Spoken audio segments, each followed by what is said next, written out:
जौनपुर बढ़ते heat wave के प्रकोप के दृष्टिगत शासन के निर्देश के क्रम में जिलाधिकारी डॉक्टर शून्य दिनेश चंद्र ने जनपद वासियों से अपील की है कि हीट वेव से बचने के लिए मध्याह्न 12 बजे से अपराह्न 3 बजे के मध्य घर से बाहर न निकले। यदि अत्यंत आवश्यक है तो गमछा, फुल आस्तीन के कपड़े, टोपी इत्यादि पहनकर ही घर से निकले। पानी, नींबू और ओआरएस घोल का सेवन बार बार करें तथा चाय काफी पीने से परहेज करें। इसके साथ ही उन्होंने कहा कि प्रोटीन युक्त भोजन का सेवन किया जाए और बासी खाना, भारी खाने से बचा जाए। उन्होंने कहा है कि बुजुर्गों, बच्चों और महिलाओं को विशेष ध्यान रखने की आवश्यकता है। जिलाधिकारी ने ये भी अपील की है कि सभी लोग अपने घरों की छतों पर पशु पक्षियों के लिए पानी अवश्य रखें। उन्होंने बताया कि जिला प्रशासन के द्वारा प्रयास किया जा रहा है कि जनपद में जलाशयों को भरा जाए। जनपद में लू से बचने के लिए अस्पतालों के द्वारा पूरी तरह से तैयारी कर ली गई है। यदि कोई व्यक्ति हीट वेव से प्रभावित होता है तो उसके इलाज के लिए अस्पतालों में पूरी तैयारी है।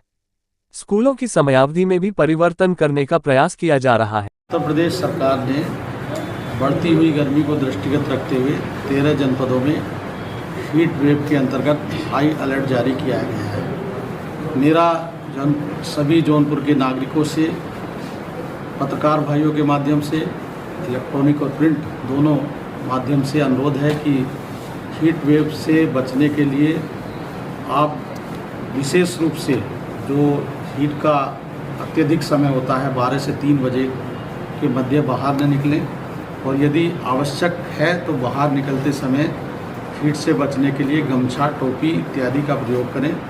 कपड़ा जरूर रखें और बार बार पानी को पीजिए। चाय, कॉफ़ी इत्यादि चीज़ों से बचे रहिए जिसके सेवन से निर्जलीकरण, डिहाइड्रेशन हो सकता है।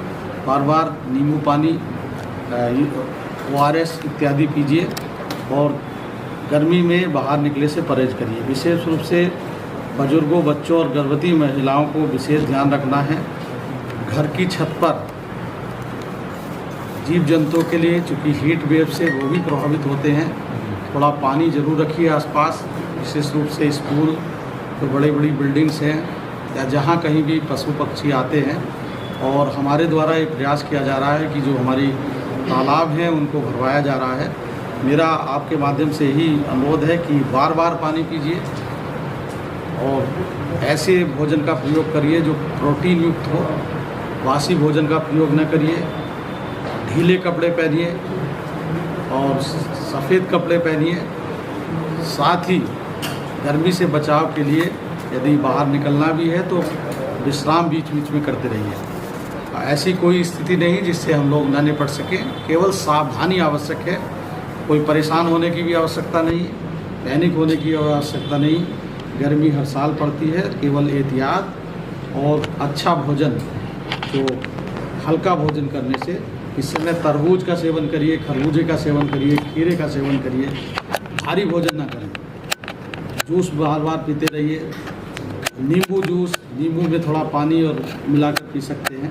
डिहाइड्रेशन ना हो, विशेष रूप से हीट वेव में यही देखा जाता है। अस्पतालों की क्या स्थिति आप लगातार? अस्पताल में हम लोग ने पूरी व्यवस्था है। अगर किसी को लू लग भी जाती है या हीट वेव का से प्रभावित होता है तो अस्पतालों में सभी प्रकार की दवाइयाँ उपलब्ध हैं और सीएमओ को भी निर्देशित किया गया है। सर, बच्चों के स्कूलों में कोई परिवर्तन किया जा रहा है? बच्चों के स्कूलों में पहले से ही परिवर्तन किया गया है और उसको 1 घंटा और पहले करने की प्रयास किया जाएगा, जिससे 11 बजे तक, 12 बजे तक बच्चे अपने घर पहुँच सकें।